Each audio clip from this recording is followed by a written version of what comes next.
Welcome to Africa Research Institute. Thank you very much indeed for coming to this launch of How Rwanda Judged Its Genocide by Dr. Phil Clark.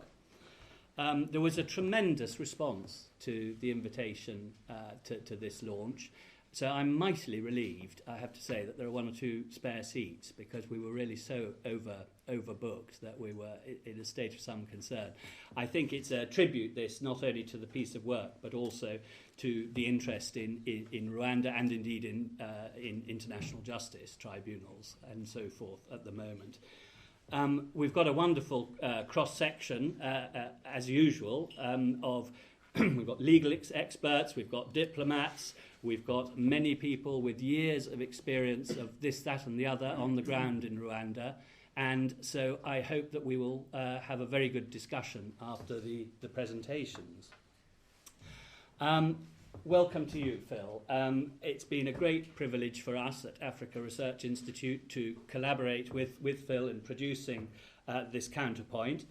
Phil is was the co-founder of the Oxford Transitional Justice Research and author of, I'm going to use the short title, Justice Without Lawyers, because perhaps that's most pertinent to the discussion.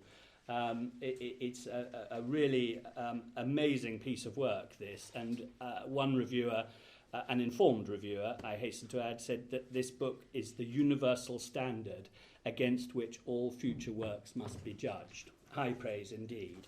So that's why we feel here that it has been a great privilege to work with you. Phil has conducted more than 20 visits, I should think well over 20 now, to Rwanda since 2003, and has interviewed well over 500 participants in the Gacaca process. So his fieldwork has been extensive. And he's just returned from the two-day conference in Kigali to commemorate the 18th anniversary of the genocide.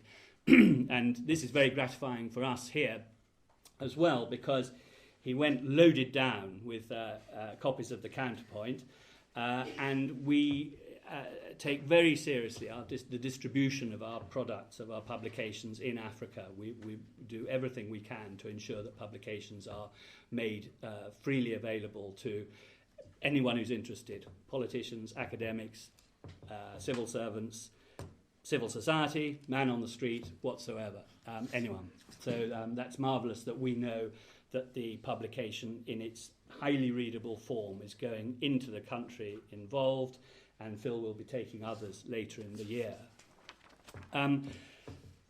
Welcome. I'd also like to welcome Sir Edward Clay, whom many of you will know well. From 1993 to 7, he was the British High Commissioner in Uganda. The particular relevance, perhaps, to today's gathering is that meant that for a lot of that time he was also the non-resident ambassador to Rwanda and to Burundi. Of course, subsequently, he was High Commissioner to Kenya as well between 2001 and 2005, and perhaps also of relevance to today, what may be discussed today, he is a trustee of Rodi UK, which campaigns for penal reform in Africa. Thank you very much indeed for coming and agreeing to respond. Now, a word about Africa Research Institute, if I may, because not all of you are familiar with our work. It's lovely to see plenty of familiar faces and also new faces. We were established in 2007 as a completely independent, non-partisan think tank. Our raison d'etre is to look for ideas and initiatives that have worked in Africa, or to suggest where new ideas and new initiatives might be needed. The Counterpoint series was launched under my predecessor, Mark Ashurst, 2 years ago, and the Counterpoints aim to tackle big picture questions with relevance well beyond the borders of the country that may be being looked at. Now, at the moment, we've just launched a major piece on urbanisation and urbanisation trends in Africa, which has attracted a good deal of attention, I'm pleased to say, and the author, Debbie Potts, was going to be here today but isn't yet, sad to say. In the pipeline, the next production is a work looking at legal and constitutional reform in Malawi, where we are working on the ground with the Chief Law Reform Officer in Malawi. Little did we know how topical this was going to be when we started the project, and that will be being launched in the summer. Now, the launch of this publication was originally scheduled to coincide with, well, May the 4th was going to be the closure of the Gacaca process after 10 years. That closure date has now been put back to next month, I think, isn't it, June? But there's been an awful lot of other, perhaps relevant news. Just recently, 2 weeks ago, the first detainee was transferred by the International Criminal Tribunal in Rwanda for trial in Rwanda. We have, of course, as the lawyers among you in particular will know, just had a verdict in the Charles Taylor case. And among the things that was perhaps particularly interesting there was the dissenting voice of Justice Sow. And in case anyone missed it, I'll just give you a brief quote that as the proceedings were closing, and he was also almost muffled or muzzled, he gave his own dissenting view. "My only worry is that the whole system is not consistent with all the principles that we know and love, and the system is not consistent with the values of international criminal justice. And I'm afraid the whole system is under grave danger of just losing its credibility, and I'm afraid the whole thing is headed for failure." I just quote that at length because somebody may want to pick up on it later and either make a comment or ask a question about the current state of international criminal justice tribunals. Another thing that's happening in July, of course, is that the ICTR loses its power to indict. So for the final 5 years of its existence in Arusha, cases at the ICTR, it'll be appeals only, essentially, won't it? So no new cases will be heard after July. So, I hope that we're going to have I hope that set a bit of a background for why we're here today and why the timing for a discussion is, I think, quite good.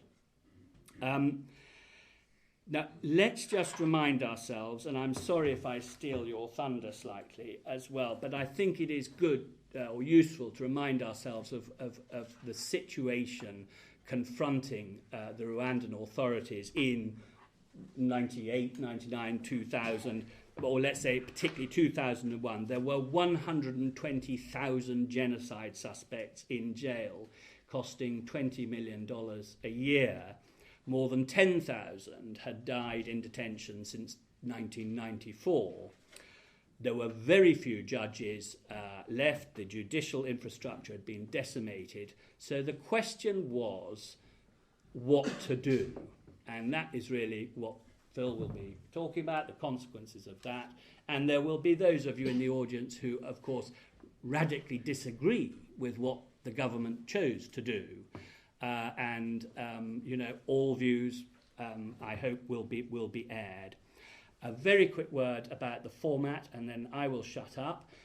Phil is going to speak for about 10 minutes, and then Edward will kindly respond for about 10 minutes, and then I'll welcome all contributions or questions from the floor.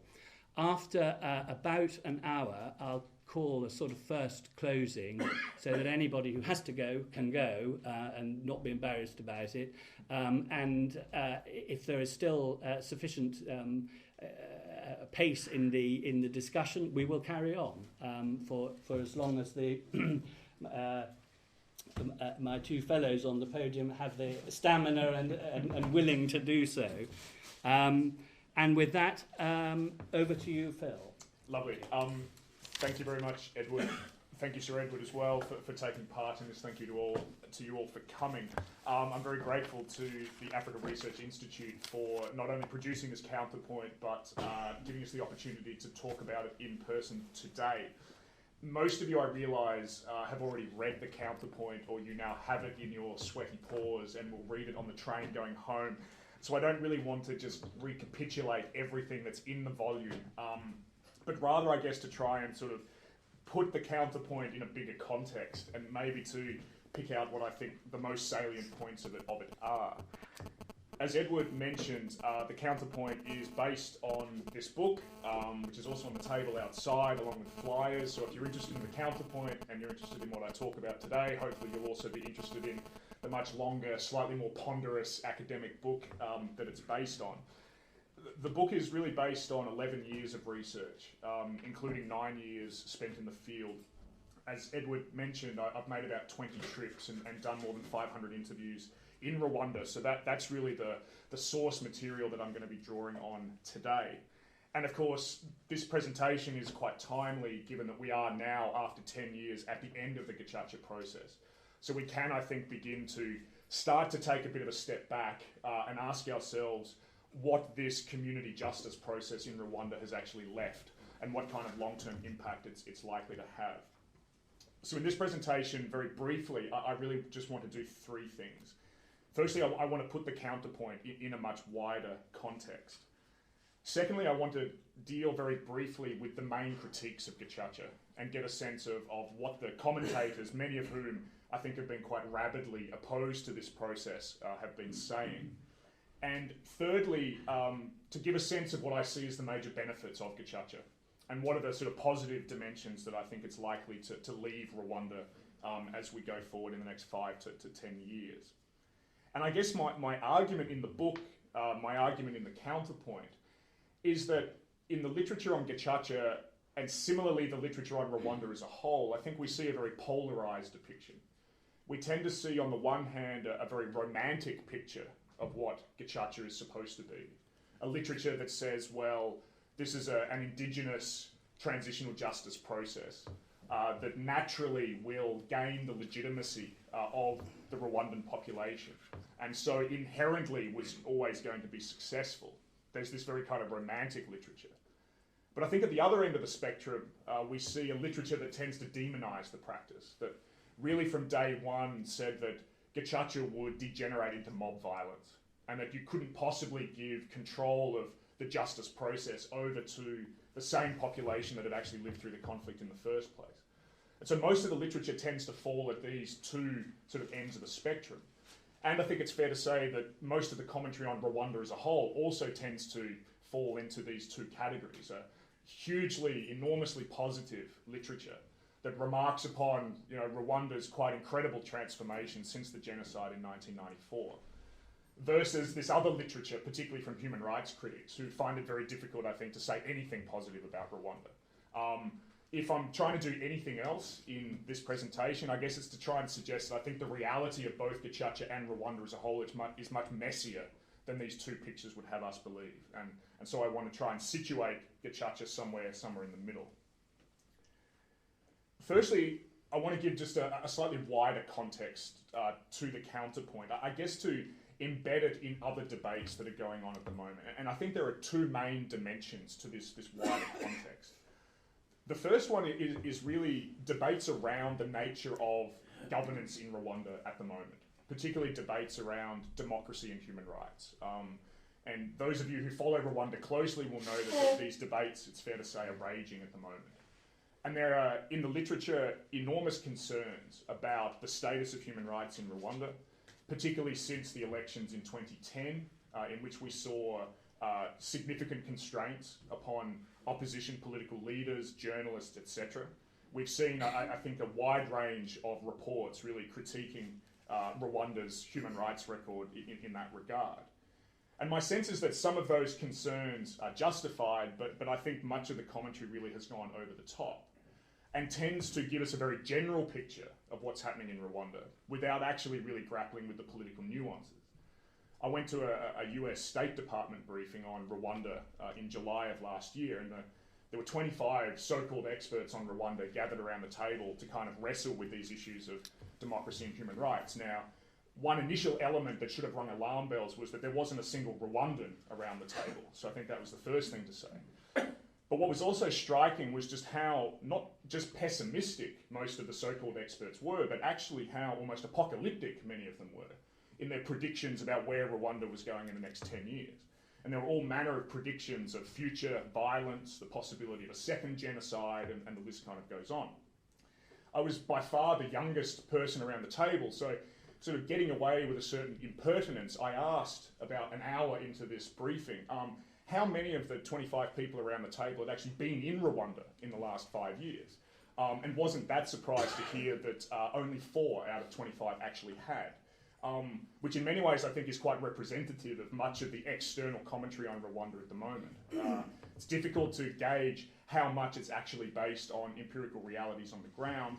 Most of it, it seems to me, is based on hanging out with the Rwandan diaspora, which, as I think many people will recognise, perhaps isn't always the best indication of what's actually happening inside the country. So these are the debates I think that are kind of going on at the moment. Where is the country going? And many grave concerns. We should have concerns, I think, about some human rights issues in Rwanda, but I don't think that we should believe all of the negative press that it's getting at the moment. And we can pick up on that theme a bit more in the Q&A, I'm sure. The second sort of broader dimension that I think is at work in the book and in our discussions here are these points that Edward really has already alluded to, which is a range of debates at the moment about what are the most appropriate mechanisms of post-atrocity justice, reconciliation, and reconstruction. Particularly when we look at the track record thus far of what I would think is the orthodox approach to these issues, namely international criminal law. And I think even in the last week with the Charles Taylor trial, we've seen a range of critiques, and Judge Sal, I think, has probably encapsulated many of the concerns with the Special Court for Sierra Leone, but also international justice on a much larger scale. I wrote a piece for the CNN website during the week, I think, critiquing the Taylor trial, and immediately was sort of bombarded with these vitriolic messages from my good friends in the international legal community, some of them whom are actually genuinely friends, who belied a certain defensiveness within their own guild about the fact that this process was being so drastically critiqued in such an open manner. But I think there are very serious questions that we have to ask ourselves at the moment about adequate responses to mass conflict. And I think there are very legitimate questions about international criminal law in particular, in terms of how much it costs, which I think in the age of austerity is not a neutral issue to contend with, whether the process of international trials is ultimately the best way forward, when increasingly we're not talking about classic top-down conflict of the kind of Holocaust scale, where we can ascribe responsibility to a small group of leaders and then sort of ignore other actors in the conflict. I think a country like Rwanda shows us that we have to increasingly wrestle with decentralized conflict in the post-Cold War era. We have to wrestle with conflicts that involve large numbers of everyday perpetrators. And it's not going to be enough to only focus on a very small number of elite perpetrators when this is the way that violence is actually playing out. And for those reasons, I think Gacaca and the way that Rwanda has gone about transitional justice inherently encapsulates a very different conception of what transitional justice can look like. Because the Rwandan approach to justice since 2001 has started from a very different point, and in essence said that it's necessary to ascribe accountability to every single level of society that was actively involved in carrying out the genocide. That simply shipping off a small number of elite suspects to Arusha to be prosecuted by the ICTR, is kind of important in and of itself, but it's not going to be enough. When this has been a conflict of neighbour against neighbour, friend against friend, family member against family member, there's going to have to be other ways of dealing with these justice questions. So Gacaca, I think, is important in and of itself, and I want to suggest in a moment that I think it will have significant benefits for Rwanda going forward. But it also raises some very important general questions about adequate responses to mass conflict in the era that we live in at the moment. The second issue that I want to raise briefly, and again it's dealt with in more detail in the counterpoint, are the critiques of Gacaca that really have been vociferous from day one. And I think it's a point that I try to make in the counterpoint, is that many of the critics of Gacaca really wrote the process off before it had even started. And much of the literature that we see on Gacaca is very much in that vein. Particularly in the human rights community, there was a sense of disbelief that you could hand over transitional justice to everyday people. that you could roll out these community-based courts across the Rwandan countryside and expect them to actually do justice in any kind of meaningful way. And I think there have been three main criticisms of Gacaca, all of which, to a large extent, I don't find convincing. And I want to kind of just briefly sort of mention them because I think it's important to recognise, you know, how much contestation around Gacaca there actually is. The first criticism, which we did hear really from day one, was a criticism about legal due process. And this came from groups like Human Rights Watch, it came from groups like Amnesty International, who were appalled by the fact that Gacaca would actively exclude lawyers from every phase of the Gacaca process, and that you would see this massive decentralisation and this huge involvement of everyday people in the trials. But my sense is that that critique really has been too easy. That it was a critique that never wrestled with the challenges that Edward mentioned. A situation of 120,000 suspects in jail, a number that over time grew to 400,000 identified genocide suspects, in a state where the judiciary really had fallen apart completely, and where conventional justice would have collapsed within a very short amount of time. So the problem, I think, with the legal sort of due process critique is that it's actually unrealistic. It is too easy. It's too easy to kind of hold up a so-called international standard of justice and then to say, well, Gacaca kind of falls down on these 7 kind of classic points without putting it in the very real context that Rwanda was faced with.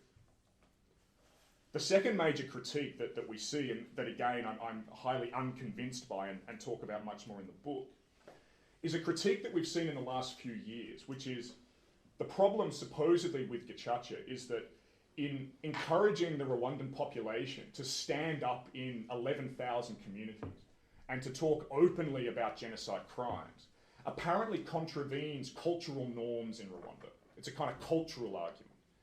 And we hear this from many critics, that Rwandans are inherently secretive or silent.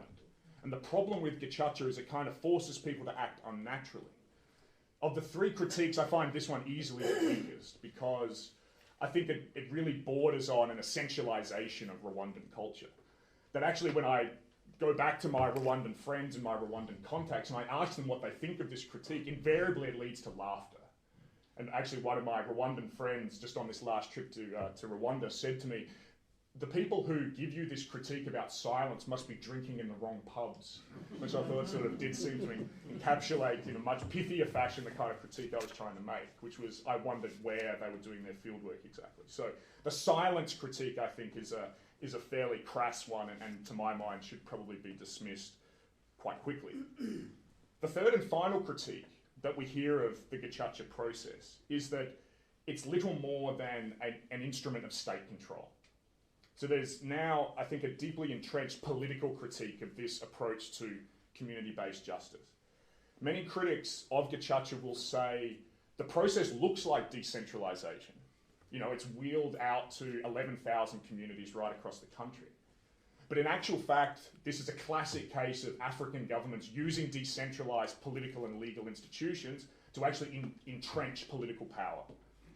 And along with that, many of the critics will say, it's not just a tool of state control for the sake of it, it's a tool of state control to collectivise the guilt of the Hutu population.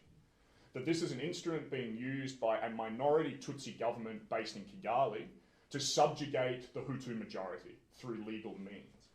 And this, at the moment, I think is the most popular critique of the Gacaca process if you look at the literature. But I think what the state control critique of this process misses is the enormous variation in the way that the trials have actually been carried out. And again, I would challenge those who bring forward the critique about state control to actually talk about the empirical evidence on the ground, which unsurprisingly, to my mind, shows over 10 years a huge amount of dynamism and diversity within these courts.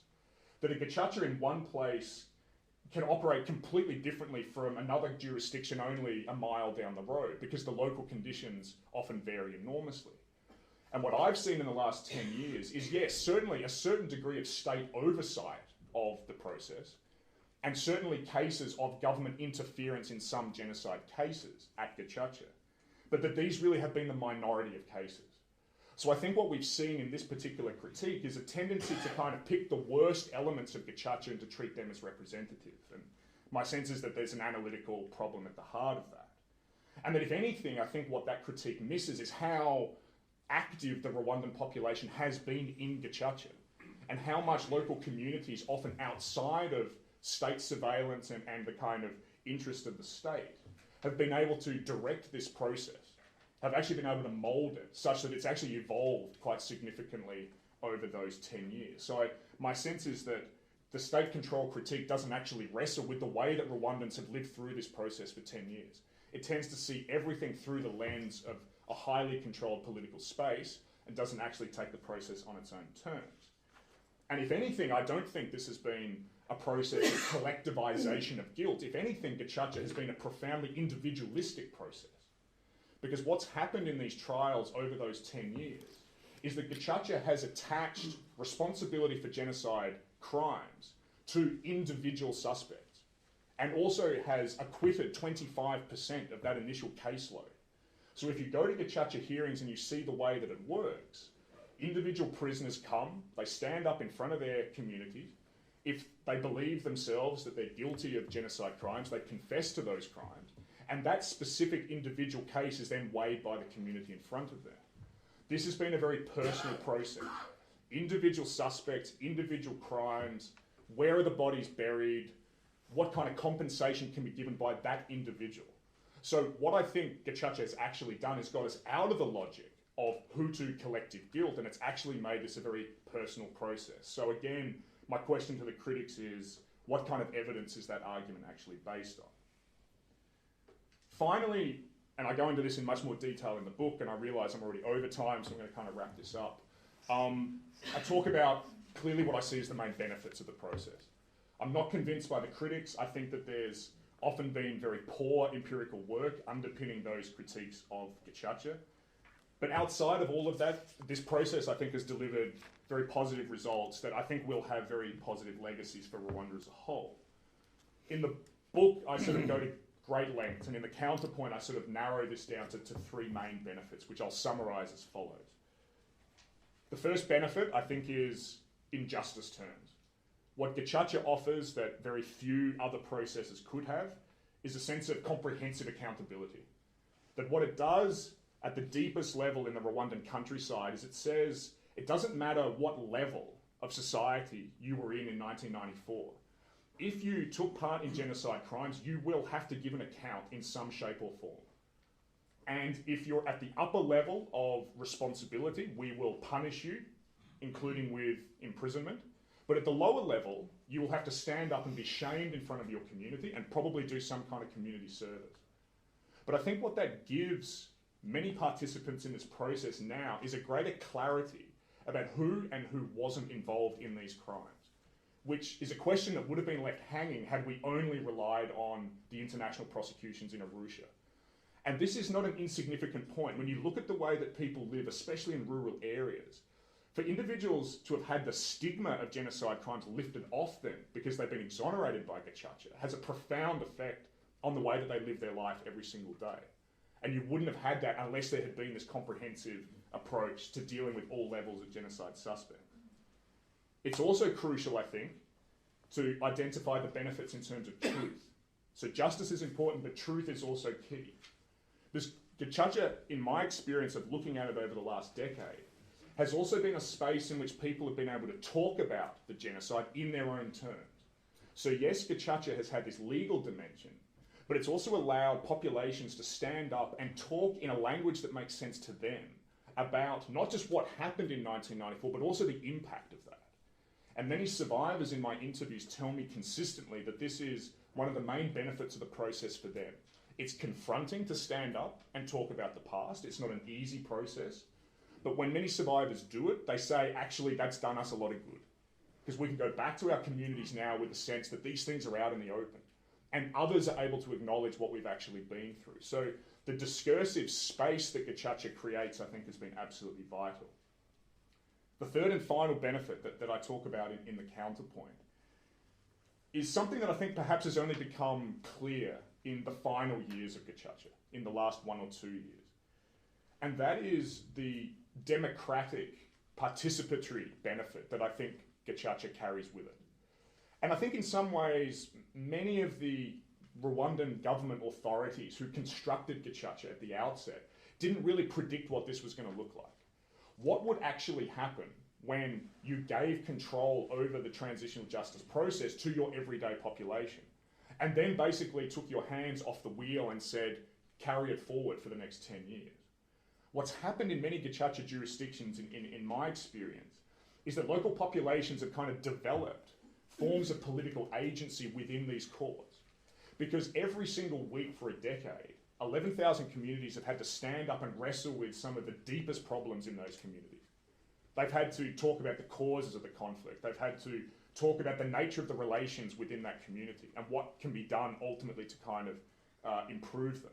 I mean, these are some of the most profound local level political questions that communities can wrestle with. And this has gone on every single week for that very long period of time. The impact of that, I think now, is that there's an expectation in many Rwandan communities about the ability to act in these politically important ways. And your Gacaca judges who were elected by those communities have also become key political actors in ways that they never were before. And I talk in the counterpoint that for many Rwandan women in the countryside, this has been a really important impact, because women were traditionally excluded from Gacaca as it was used for centuries before the genocide. But 40% of the Gacaca judges in the genocide context are actually women and have played this very important mediation and negotiation role every single week for a decade. So the impact on women's agency at the community level, I think, is really profound. And this, I think, is important for the way that people are able to participate in democratic processes. But it's a challenge to many authorities as well, who didn't expect that this would happen, and now are faced with the question of, well, how do you harness that democratic potential? And when you see, in some areas, I think, concerning centralisation tendencies in Kigali, one of the increasing political tensions in the country is to couple that with what's going on in the countryside and these new expectations that people have about how they can actually engage as political actors. So this is a benefit, but also a challenge if we look to the future. So in summary, I think Gacaca is an imperfect system. I could talk about it till the cows come home.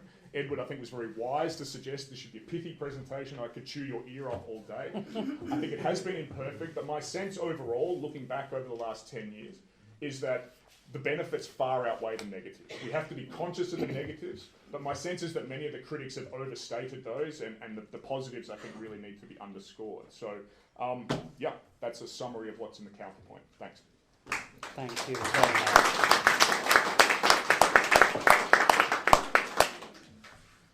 Sir Edward. Thank you. If I begin to get inaudible, Hannah and Frank, I look to you, please, to tell me. Hannah, because your hearing will be better than Frank, and Frank, because he may have the nerve to do it. I think I should, first of all, explain my credentials, if you like, for being here.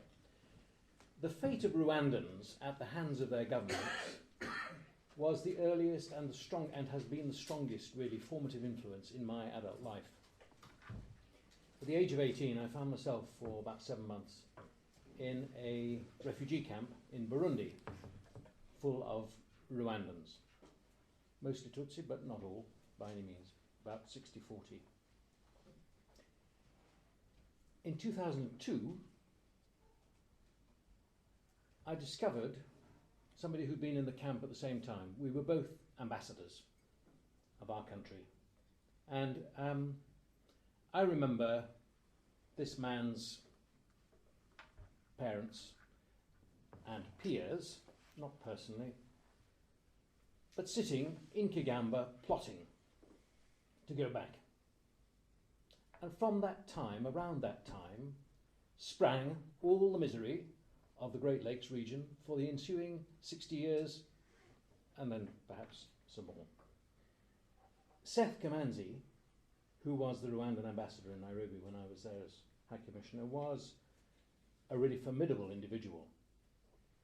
Big and an adamantine opponent of anybody who qualified their approval of the RPF victory and what they had done since, or who qualified their criticism of those like the French who were considered to be, amongst the outside world, responsible for the external world's indifference. Secondly, I only had two indirect experiences of the genocide while it was going on. First was an eyewitness account by somebody I trusted, who spoke of an RPF soldier approaching a former government soldier, wounded and captured and bound, lying on the ground, and kicking his head like a football as if on a penalty spot. Thirdly, I remember the Rwandan permanent representative of the unlamented Habyarimana regime continuing to sit in his non-permanent seat in the Security Council until the genocide had spent at least half of its energies. And he did so with the backing, in particular, of the African group. Solidarity knew no bounds at that time. Fourth, I remember going to southwest Uganda to a ceremony to observe the retrieval and the burial of thousands of bodies and body parts flowing down the River Kagera into Lake Victoria. And the Ugandans desperately concerned to gather them before they entered the food chain, and also to give them some sort of dignified burial. Thousands of body parts in which the work of the genocidaire had been complemented by the ravages of the river, crocodiles, and so on. And after the genocide, I remember going to make representations on instructions from London to Kagame about reconciliation, prison conditions, the Kibeho massacre. And I recall most of all his impatience with me and people like me, and my guilty feelings about daring to trouble this man with so much else on his mind, with what must appear to be rather second-order worries. And finally going to Gitarama prison in 1995, when there were 6,500 people squeezed into a prison built for somewhere between 500 and 800, literally with standing room only. Around 100 had lost limbs as a result of gangrene from standing in the filth and the water for too long periods. So those recollections are examples, and they remain with me very actively, and I'm grateful to Phil Clark, who has helped me to try to resolve the conflict in my own mind, in particular in relation to this question of Gacaca. Rwanda is, and any aspect of Rwanda seems to be the subject of discussion which swiftly generates more heat than light, recrimination, and sometimes anguish. And it's partly to do with guilt on the part of people like me. It's partly to do with the intolerance and authoritarianism of the RPF regime, who have seemed set to polarize the rest of us into enemies and friends. And the bitterness has perhaps been sharpest where former supporters and protagonists of the RPF, whom I knew in Uganda, dared to express misgivings about the direction of the country after the RPF victory, and who have been very cruelly targeted, as if they had never spoken up for the right thing. And the experience of those who were formerly aligned with the regime, Rwandan and especially foreign, who revised their views in a direction which the RPF found uncomfortable, have often felt the hot breath of the regime on their necks. And there are too many unexplained and even uninvestigated deaths around for us to be comfortable. And hit squads have been mobilised far from Rwanda itself. These and other matters are now beginning to come home to roost, 2 days ago, William Hague launched the Foreign Office's Human Rights Report and gave notice that he was promoting, as it were, from regimes which would be under the Foreign Office's eye from now, Ethiopia, and brought, as it were, from green to amber, Rwanda, amongst others, as an example of a country which would be subject to quarterly scrutiny rather than annually.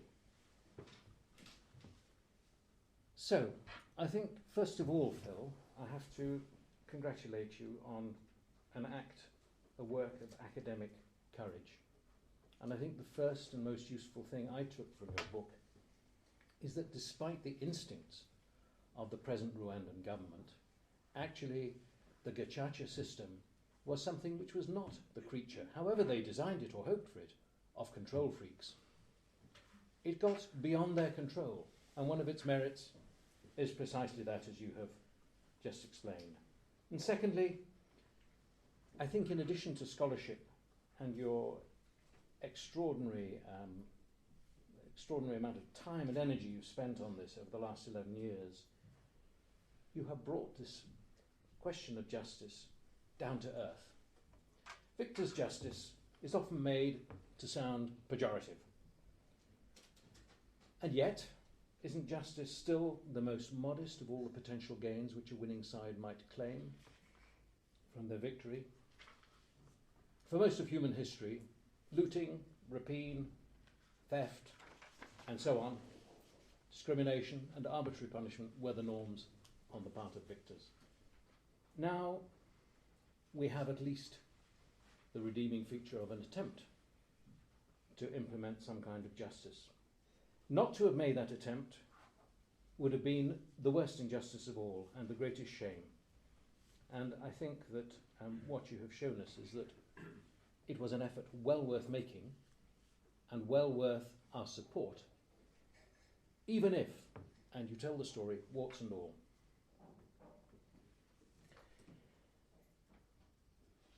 I think that it's useful to put ourselves in the place of the Rwandan government in the late 1990s. Every state responds to the need to reform its law in the light of the crises with which it is presented. In our own time, terrorism has caused us to distort or deform our own legal processes. And we all look at our processes under pressure, as they're doing in Norway at the present, as we're all going to do in terms of Charles Taylor's conviction beginning in King's College tonight.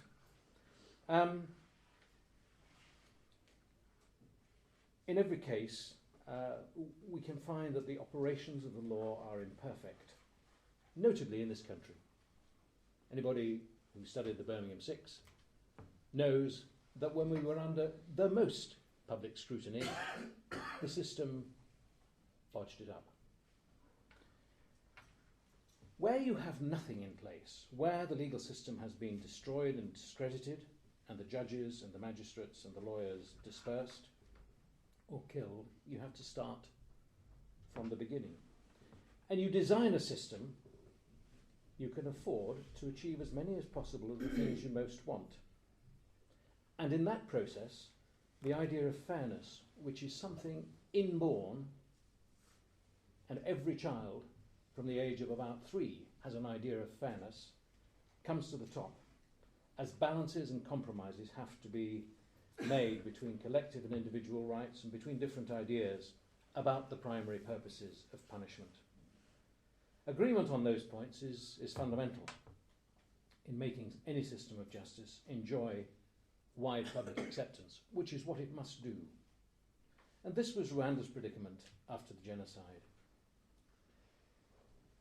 It has had to reckon with the critical and occasionally overbearing interest of outside donors represented in 1994 in my conversations with Kagame by me, bringing our own baggage to this exercise, but unable and unwilling actually to do the most important part of the job ourselves. You mentioned my interest in prison conditions in Africa. prisoners are at the end of any donor food chain. Anywhere. But donors will be most reluctant to set their hand to prison reform in a situation like Rwanda. And they didn't, except for notable exceptions of the Swedes in the first place.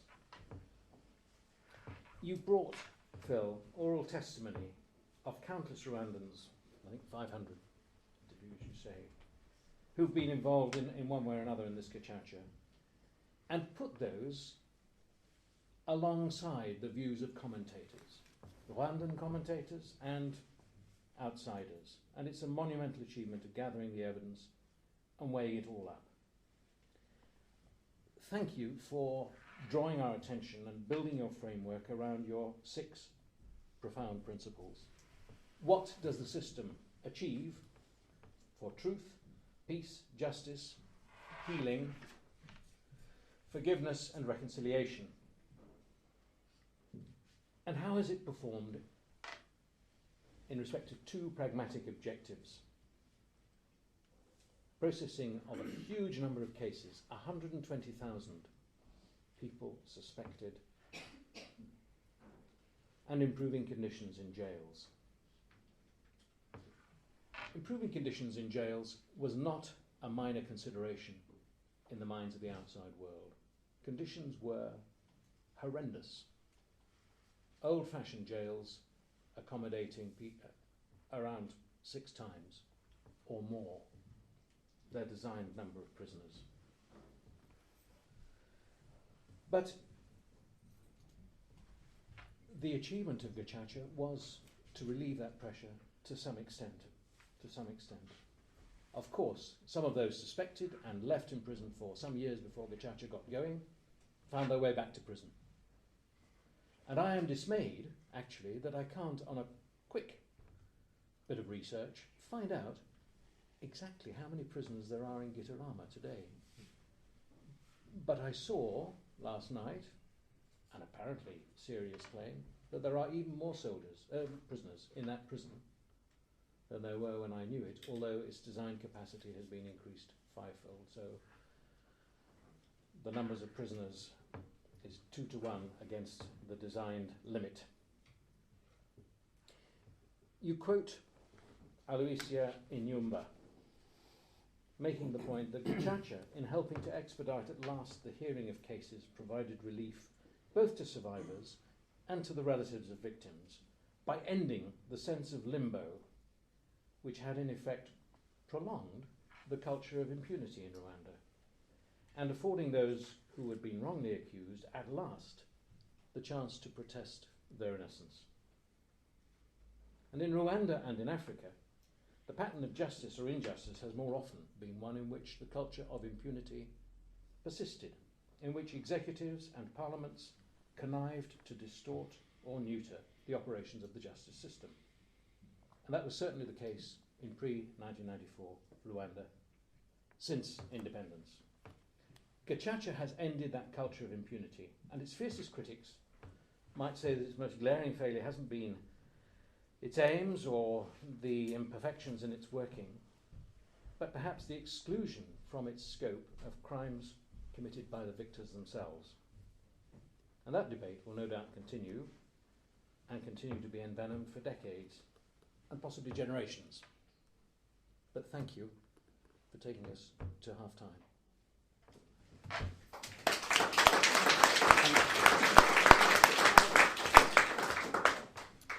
Thank you very much indeed, Sir Edward. Well, I welcome contributions or questions from the floor. Please try to keep them brief, or I might get fiercer than I've been with our speakers on timing, in order to give everyone a chance. Please state your name and affiliation, and this meeting is on the record, and the recording will be posted on the website probably tomorrow, so please bear that in mind. Yes, the lady here, please. My name is Linda Melvin. I'm a journalist. Thank you very much, Phil, for your work. I think it's absolutely extraordinary what you've achieved. I just have one very quick question. and that has to do with the Gacaca records, whether they will be made available. You know, many of us continue with our work, and of course, what has been achieved is an invaluable record at a local level of the genocide. Thank you. Can we take another Yeah, time? sure. Yeah, absolutely. So the Gacaca records have been centralised in Kigali now, and we're talking millions of pages of documents, you know, that have been brought in from these 11,000 communities. It's uncertain in Kigali how those records are going to be digitised. So we're literally talking at the moment, most of the documents are in big sort of piles of sacks sitting in a warehouse in one of the department buildings. So the government at the moment is still looking for funding to be able to digitise the entire record, to make it kind of searchable, etc., etc. So, you know, anyone who's got a kind of spare 20 million in their back pocket might be interested in getting involved in this process. And needless to say, it would be, you know, one of the most remarkable repositories on any atrocity in the world, you know, once it's actually up and running. And it will tell us, I think, you know, one thing it will tell us is just how different the genocide was in different parts of the country. That we often talk about the Rwandan genocide as this kind of monolithic event, but I think what Gacaca will show perhaps more clearly than anything else is that, you know, it was actually an aggregation of very detailed events in different parts of the country. And we'll get a sense that the genocide was much more fierce in some places than it was in others, that the techniques and the tactics of the violence were very different in some places than they were in others. You know, there'll be a sort of degree of nuance about the event that we didn't have before. The other thing that those records will contain too is I think a sense of the kind of emotional and psychological toll that the event took on the population, because those records also contain the verbatim testimony, or as close as is possible to verbatim testimony of people who actually lived through the event. So there'll also be these, you know, millions of pages of personal stories about how people lived through '94, how people survived, what they've done in the aftermath, etc., etc. So this digitisation and sort of public accessibility of the archive is going to be central, but it's uncertain at the moment what that's going to look like. Keith Somerville, University of Kent.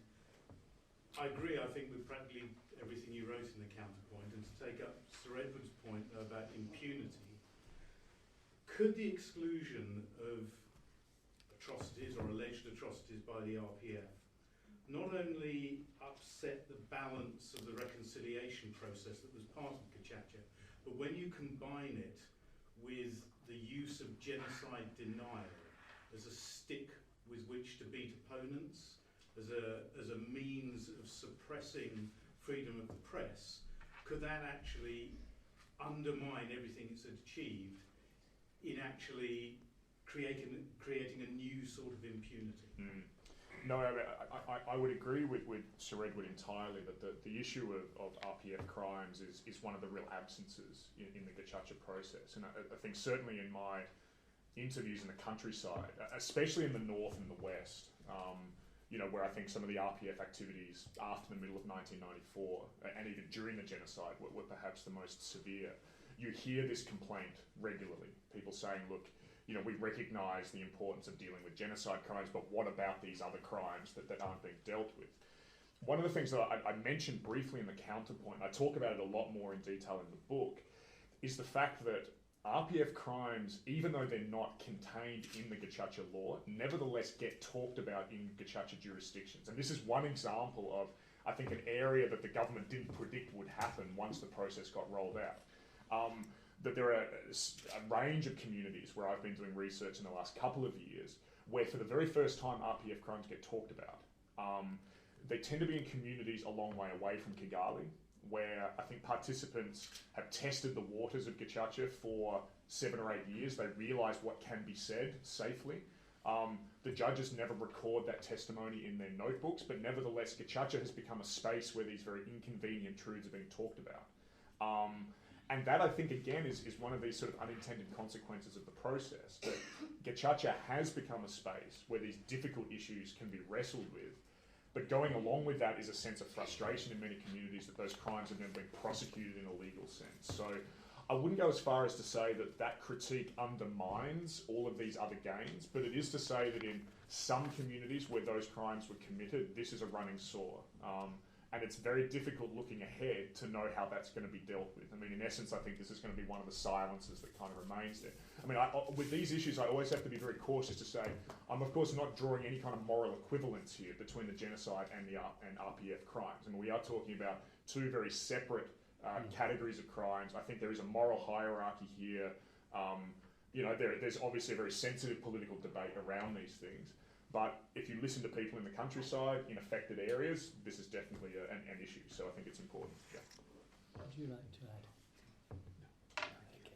Yes. Yes, sir. Okay. My name is Sam Adeli from Nigeria High Commission. Thank you. I quite appreciate the need for truth, justice, and peace towards reconciliation. But my question actually is, how do we meet the need for truth and justice? Especially when you know that if you tell the truth, then you will be punished. I think Gacaca came up with quite a creative strategy to that tension, which was to use a plea bargaining scheme to try and incentivize suspects to tell the truth. Because there was this concern that if the process was too heavily punitive, then no one would come forward to confess to those crimes. There's often a sort of a misconception about the Rwandan genocide, which you hear from a lot of parties, which is that communities always know what happened in 1994. Because these were very intimate crimes that happened in the community, it'll of course be obvious who was responsible for what crimes. And I'm not sure that that's always the case, because actually many of the survivors who remained to be able to tell the story, of course, were in hiding or they'd fled or whatever. So actually, Gacaca has been very heavily reliant on suspects coming forward and confessing to what they had done. And so the government used a plea bargaining scheme to be able to get both truth and justice. But again, like many elements of Gacaca, there has been a kind of unintended consequence here, which is the plea bargaining scheme is in the Gacaca law, and it's very, very clear. If you confess to particular crimes at a particular stage of the Gacaca process, you will get this form of punishment. And in many cases, it involves commuting of sentences to community service. What that leaves itself open to is calculations by suspects who can kind of game the system. I mean, I'll give you one single example to kind of illustrate what I'm talking about. There was a hearing that I went to in southern Rwanda a couple of years ago. A suspect came forward from a prison. He confessed to very low-level genocide crimes. He said, look, I stole some property from this particular house, a table, a couple of chairs, some chickens, you know. And it would put him in category 3 of genocide crimes, which, if he was found guilty, would only lead to about 2 or 3 months of community service. He'd been in jail for 12 or 13 years, so this is what he was confessing to. The judges panel then let him finish his testimony, and then the president of the panel said, look, does anyone here have anything to say about what this man has just confessed to? And there was kind of silence for a minute or so, and then right at the back of the gathering, this little old lady, you know, she must have been in her 70s or something, she put her hand up, and the judge said, yep, stand up, you know, what have you got to say? And she stood up, and the first thing she said was, this suspect is lying, and you judges aren't doing your job. And she sat down again. And the judges were kind of shocked by this. You know, who is this lady? What is she saying? So they asked her to kind of elaborate. And so she stood up again and she said, well, it's obvious that this suspect is lying because the house that he says he stole the property from is my house. And the objects that he claims to have stolen from my house, we already convicted another suspect of the exact same property theft about 6 months ago.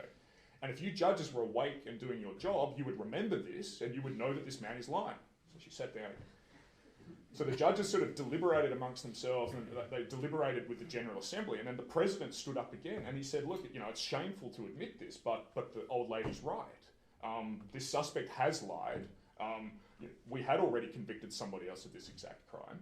And the president said, in actual fact, what's clear here is that this suspect was innocent of all genocide crimes. He had been rounded up, as many suspects were, at the end of 1994. He'd been thrown in these terrible prisons with no sifting of who was guilty and who wasn't. And the only way that he could get out of jail was to calculate the plea bargaining scheme and confess to a very low-level crime, because at worst he'd get community service. It was better to kind of invent that confession.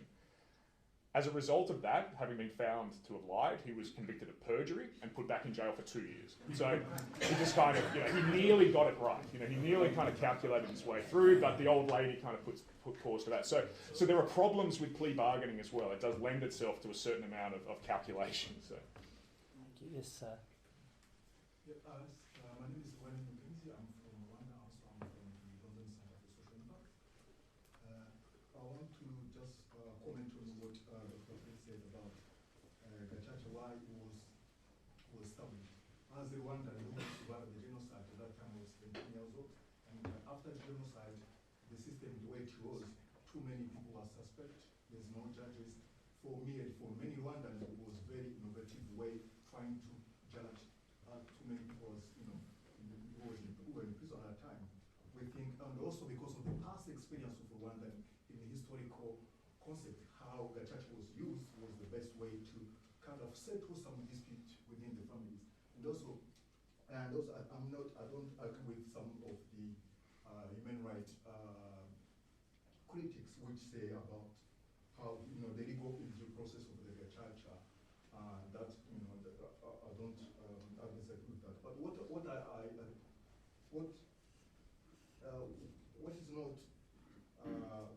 I don't agree with Dr. Paice is the impact of the Gacaca. How Gacaca have been used is this because the definition of the Gacaca is very romantic. Was going to treat is very good romantic the way it's going to use. But Gacaca did what she say, what is written for, what has been prepared for. That one I don't think it has because of these two things. First, there's a question of the truth. The people to be able to to come to judge and the people to be open, and they need to talk about the truth. But the people in Rwanda, in my experience and my research and the information we get from Rwanda, people are not allowed to talk the truth. They are a bit scared. So I'll go back to what the other speaker said. There's crime which have been committed a lot by our peers. And this crime I've never, that no one is allowed to talk about it. And those people who are coming to the Gacaca, they are very traumatized. They only say what the government would like them to say. Because if they say something different, so they will gonna, all of them, most of them, they are survivors of IPF crimes. So those people who have experienced those crimes, they will never say what is against the government. They will say what make the government be happy. So then there's that problem with the truth. So when there's no truth, then there's going to be no justice. Yeah.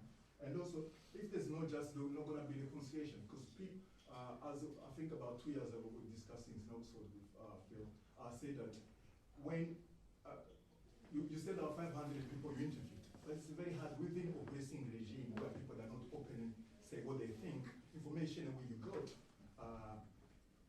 those people, I don't feel I don't believe those people have been very truthful to you. Yeah. So what you wrote it innocently from information have been provided, but within non-free society, a government which is not representative of people not elected, you said that about the problem of democracy, so you cannot be able to trust information you get because people they are scared and they're traumatized and they understand them about this. So the impact of Gacaca has not achieved the reconciliation, but on the contrary, have achieved of community, it has destroyed community cohesion. Also, it has lost the potentiality of achieving everlasting reconciliation, which it had at the beginning. Thank you. Good. I think I would respectfully disagree with both of your points. On the issue of truth and whether people tell the truth at Gacaca, certainly there are cases where, and I've given one example of manipulations of the truth to certain ends, but I wouldn't agree with the statement that people never tell the truth at Gacaca. I think one of the structural elements of Gacaca that we have to recognise at the start, and again, it's missed in much of the literature, is that because most of your judges were elected by their local communities, in a country where the majority of the population is Hutu, if anything, Gacaca became a system of Hutu judging Hutu. And I think there was a sense of commonality and in some senses a sense of safety that engendered in many places. I'm not saying the truth process was perfect, but I think it gave a sense of confidence to much of the population to be able to talk openly about what had happened in the past. There, of course, was some reluctance at the start of Gacaca for people to tell the truth. I think people needed time to sort of learn the rules of the game, to get a sense of how this process would work. But, I mean, I've attended, countless hearings where you can sit there for 8 or 9 hours and basically you can't shut people up on very, very contentious issues in those communities. And issues of culpability and compensation and other justice-related questions get debated ad infinitum. So my own experience of observing the process is that there has been some reluctance in some places, but the dominant dynamic in most communities has been, I think, quite a remarkable forthrightness to talk about the past. This issue of RPF crimes, I think, is a separate category, that clearly there is a separate contention around that. But even there, in my experience, some communities have felt a sense of safety in Gacaca, even to be able to talk about those very contentious crimes. So I don't buy this issue of people not telling the truth. That also, to a large extent, explains the very high number of acquittals and exonerations through this process. Because what we've seen very consistently since day one is that defence witnesses have come forward to give testimony against genocide suspects very, very consistently. And that's why we've seen 25% of suspects eventually walk free because of this process. In terms of whether people in my interviews tell me the truth, I mean, this is a classic sort of academic methodological question. I think one of the big benefits that I've had in my research has been the ability to go back to the same communities year after year after year, to talk to the same individuals, to build a sense of trust and confidence. I agree, if you just turn up out of the blue and meet a stranger and ask them very difficult, impertinent questions about the genocide, as I have done myself, you probably won't get very useful responses. But one benefit of being able to go back over a decade is that people get to know you, they get used to seeing a kind of, bespectacled 6'5" Australian male in their presence. And hopefully over time that builds some sort of relationship that then allows different nuances to kind of come out. And I've seen that in my interviews, that people in year 9 tell me things that they would never have imagined telling me in year 1. So, this is a difficult environment in which to do research, as any post-atrocity society is, but there are ways and means, I think, to get around that. So, so that would be my response. Thanks for raising a very important point there. If anyone is thirsty or wants to grab something to eat, please do. And if anyone who has to slip away, please do. But we will carry on for as long as people are interested. Yes, please, sir. Thanks very much. To what extent, there are obviously loads of complex reasons for criticism of the Gacaca system, but to what extent is it really due to the shock of the new? We talk very much of the world order, and that world order has rules and regulations how things are supposed to be conducted. To what extent a lot of the criticism based on the fact that Rwanda has, in a sense, presumed to take a different direction from what is accepted practice. And the other thing I would also ask, if I may, is that the processes, if you look at the ICTR, the processes taken, the cost of the ICTR, and what Gacaca has achieved, how would you compare the two, and would there be any useful link between the two, or could there? Good. Thank you. So two questions there. The first one is, why has Gacaca received so much criticism, and why has perhaps Rwanda on many fronts received so much criticism? I think a big part of it is the fact that Rwanda has deliberately taken such a different line on these justice questions, that I think we live in an era of a particular orthodox view of how accountability is supposed to be delivered for atrocity crimes. And I think there is a certain legal and human rights community that believes in a singular response, which is international war crimes trials. Rwanda was, really unique in the world in saying we will deliver accountability to every level of genocide suspect, regardless of how long it takes and regardless of how much it costs us. And I think there was just disbelief in the kind of donor community and in the human rights community that a country could actually pull this off. It's fair to say that after Rwanda's experience of Gacaca, probably no other country will ever try to do this either. Again, because of the imperfections in the process. But I think it has taken a lot of people a long time to get their head around the magnitude of what Rwanda's tried to do through Gacaca. So there's a kind of ambition there that I think is quite shocking. And it's one of the reasons that actually for a long time the donors shied away from Gacaca. They didn't want to put money into this at all. I'm always a little bit wary about the ICTR and Gacaca comparison, because I think we are dealing with two very, very different processes. I know in the counterpoint I make the kind of cost issue. That Gacaca has prosecuted 400,000 suspects in 10 years and it's cost about $40 to $50 million. The ICTR has completed about 70 cases and it's cost, I think, nearly $1.5 billion. So, I think the financial issue is sort of important. But it is very difficult to compare these. My sense is that we probably needed the ICTR in the Rwandan case. I'm not sort of suggesting that we throw international law out completely, although I feel like that sometimes, I have to say. I think there was a role for an international body that had the power to recover these high-profile suspects, most of whom were at large. And I don't think the Rwandan government had the capacity for a very long time to actually track these individuals down and bring them home for prosecution. So I think if only because of that incapacity, the ICTR has played an important role.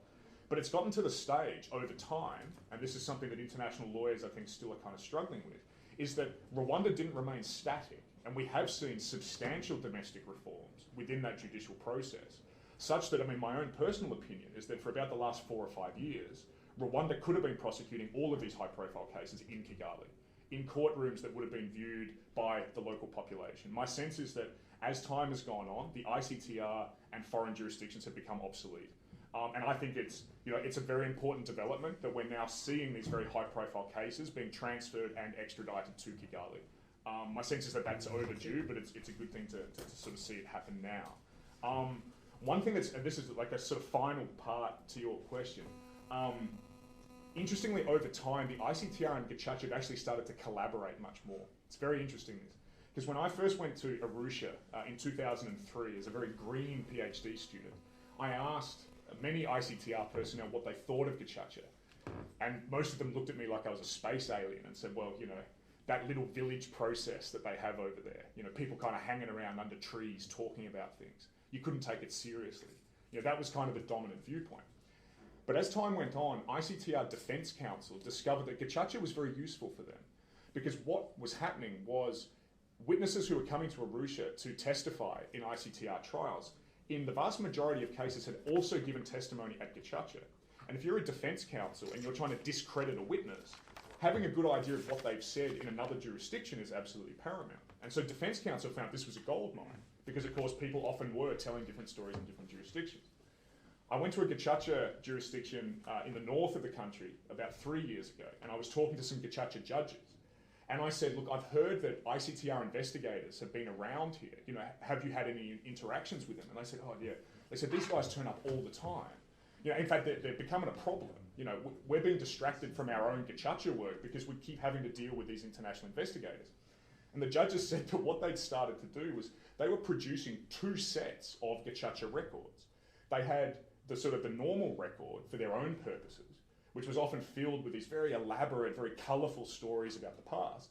And then they basically said, we have the kind of idiot's guide, which we give to the international investigators, because they're never going to understand our proverbs and our nuances. We've got the kind of dummies version, which we now give to the international investigators when they turn up. So there has been these sort of increasing interactions between the different levels of the courts, and it's often had these very peculiar outcomes, I think.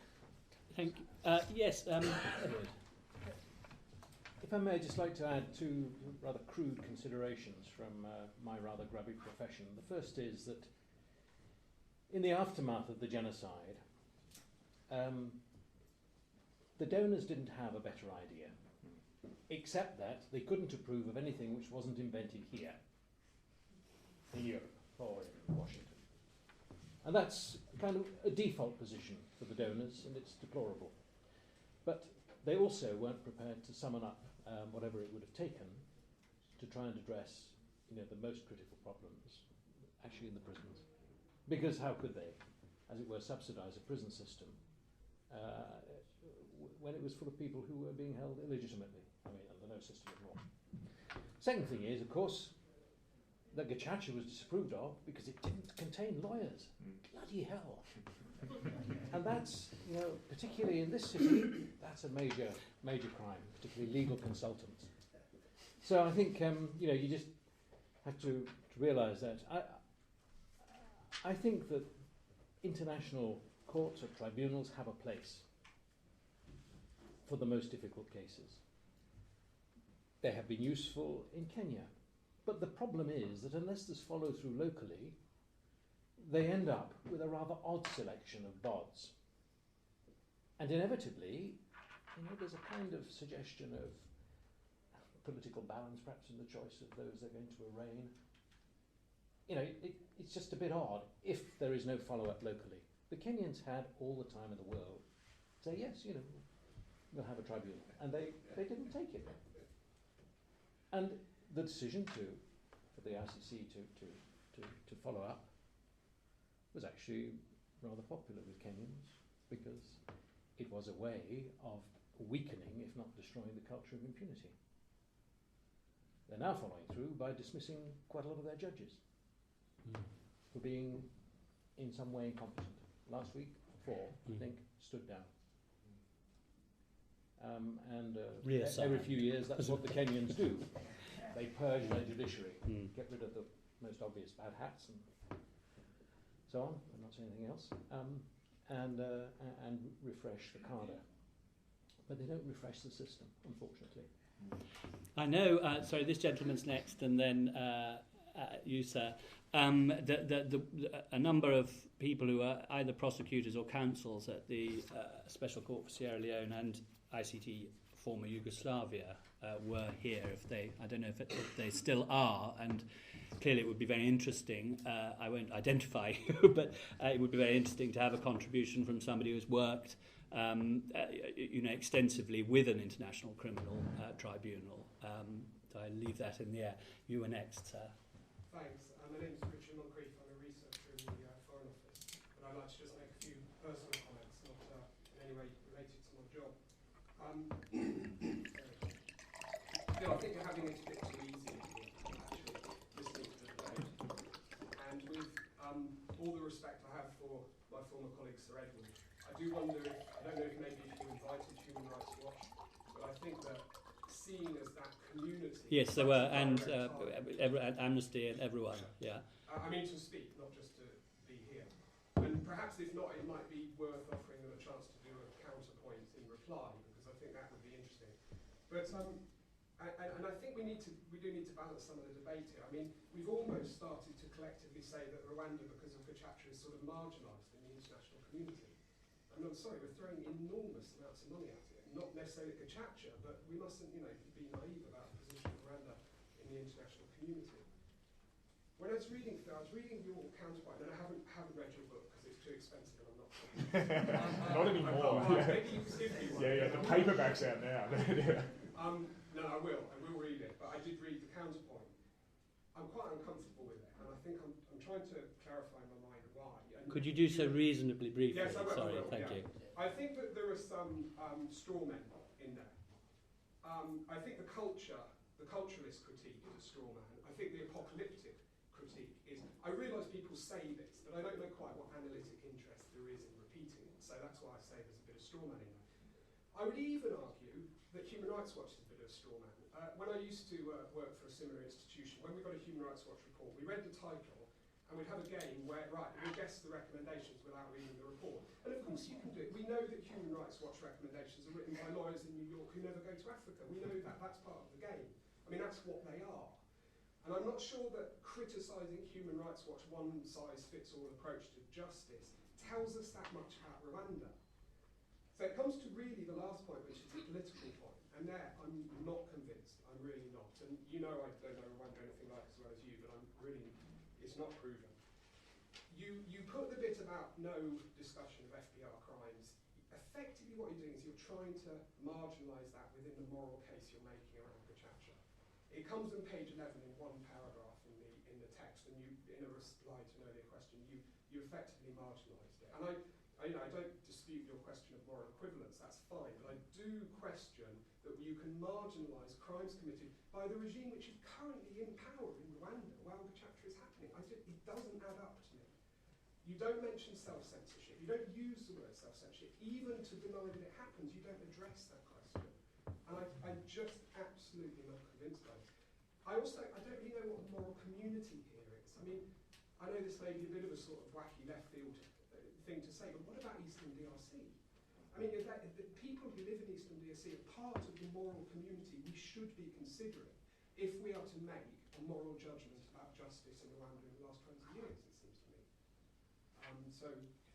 Thank you very much indeed. Yeah, good. So there are several points there, so I'll try and pick them out as clearly as I can. Firstly, I don't think the targets of my analysis are straw men. I think firstly, you'd be surprised how widespread the culturalist critique of Gacaca is in the literature. Particularly in the academic community, this is one of the most popular sort of potshots at the process, which is that there's a belief that Rwandan society is inherently secretive and silent, and that Gacaca has forced people to act in uncultural ways. And that argument, I don't think, is actually put forward more sort of nuanced than that. I don't think I'm sort of misrepresenting that argument. It is a very, very strong stream in the academic literature, and I'm not convinced by it for the reasons that I've put forward. Human Rights Watch, I don't think that's a straw man either. I mean, I think this, and not to sort of just pick on Human Rights Watch as an organisation, but I think kind of human rights legalist thinking, of which I think Human Rights Watch and Amnesty have become representative, is enormously influential in the way that huge contingents actually understand a process like Gacaca and understand Rwanda. And I actually don't see a disjunct between what you hear from human rights people in New York and what you hear from them when they're based in Kigali. The message is pretty clear. There is a particular way of doing justice. It looks like this. And anything that diverts from that, almost by definition, is unjust. My sense is that that's not good enough. That's all well and good from a kind of advocacy point of view, but that's not telling us anything about what's going on in the country at the moment. So, this is a very, very powerful lobby, I think, who have dominated many of the discussions about transitional justice. They're influential amongst policymakers. In academic circles, Human Rights Watch reports, sadly, are often the first place that people go for information. So I don't think that they can be kind of seen as marginal actors. I think they're absolutely dead set central in these debates. And one of the big reasons that, for example, Gacaca was not funded by the donors until very, very recently was because of the power of the human rights lobby, who were constantly in the ears of donors and policymakers about how this was not the way to do justice. So I think it's a fair target, and I critique them for exactly that reason. In terms of the political point about RPF crimes being kind of marginalised in my analysis, it is true in my analysis that I don't put this at the centre. And my sense again is that there's been a bit of a lopsidedness in many of the debates around RPF crimes, that because these crimes haven't been dealt with in Rwanda, that somehow everything else is kind of illegitimate. Or that, for example, that Gacaca therefore is generally an illegitimate process because it doesn't deal with these things. My sense is that that's one shortcoming of the process. But nevertheless, this was a process designed for genocide crimes that needed to be addressed, and that has been done. It would have been better to have added RPF crimes to the list of crimes prosecuted through this process, but the whole institution doesn't fall down because of that. And I think there has been a danger in much analysis of Rwanda recently to kind of, firstly, to exaggerate the number of RPF crimes that were committed. So one of the few useful points of the UN mapping report that I think kind of went unnoticed by many commentators was a drastic downward revision of the number of crimes committed by the RPF, both inside Rwanda and in Eastern Congo, versus what we'd heard from many commentators, which again is not to undermine the significance of those atrocities, but they weren't as widespread as was often claimed. My sense is that we miss something important if we make that the central kind of dimension here. It's crucial, but it's not the centerpiece of what I'm trying to say. And finally, in terms of self-censorship, again, my sense is that this is exaggerated in the external commentary on Rwanda. And it goes back to Rene's point about how do I know that people are kind of telling me the truth. It's become very fashionable amongst commentators on Rwanda to portray the country as closed, secretive, almost impossible to do research in, because this ascribes a certain notoriety to outside researchers. And I'm not saying that there aren't difficulties in working in Rwanda, but my response to people who say that people always self-censor or it's impossible to do research is to say you probably just need to improve your research techniques. Sure, yeah. But this is, we've seen entire edited volumes on Rwanda put out in the last year. Almost saying, look, it's impossible for people to enter the country and actually genuinely find out what's going on. My sense is, there are challenges, but not more than, say, working in Congo or Uganda or Burundi. That we probably just have to be a bit better at how we do our research. So yeah, I mean, you probably get the sense I'm sort of worried about the way that Rwanda is increasingly being talked about in many academic and also human rights circles. Just on the way through to Edward, who I know wants to make a comment, and then, yes, sir, comment. If the representatives of Amnesty, Human Rights Watch, as your names have come up, do want to speak, you are more than welcome to do so, of course. Edward, you wanted to make a yes, I don't want to there. take up the cudgels from my former colleague, but I can't forbear to say that, diplomats find themselves dealing with imperfect instruments, imperfect knowledge, in circumstances they never sought, with some really intractable problems and dilemmas. If we were really serious about doubts about Gacaca, seems to me you actually have no option but to engage. You engage with the government responsible, and you can't do that by sitting on the sidelines shouting rude words at them, or getting other people to do it for you. More than that, I think you have to remember that, as in the case of Uganda, from 1996 onwards, Rwanda became the darling of the donors because of the very personal policies pursued by individual British ministers of the last government and the present one. We suffer from a confusion, I think, about our policy. On the one hand, William Hague last night, 2 nights ago, saying Rwanda is actually going on an amber watch, effectively. But DFID, putting money into all sorts of good causes in dubious governance systems, like it's going out of fashion, and DFID is driven by a budget that is rising inexorably and needs to be spent. And it is impossible to make sense. We have one international policy in the UK, or we should have, if we're going to be at all successful in a world in which we count for less and less. But to have these glaring contrasts in the way we behave towards individual countries, like Ethiopia and Rwanda, is a mistake. At least we are there. That is a good thing. In 1964 we were also there. But in most of the years in between, actually we had no representation in Kigali or Bujumbura. But we are now there. We have a role to play, and it seems to me that we should get up and play it. Thank you very much. Thank you.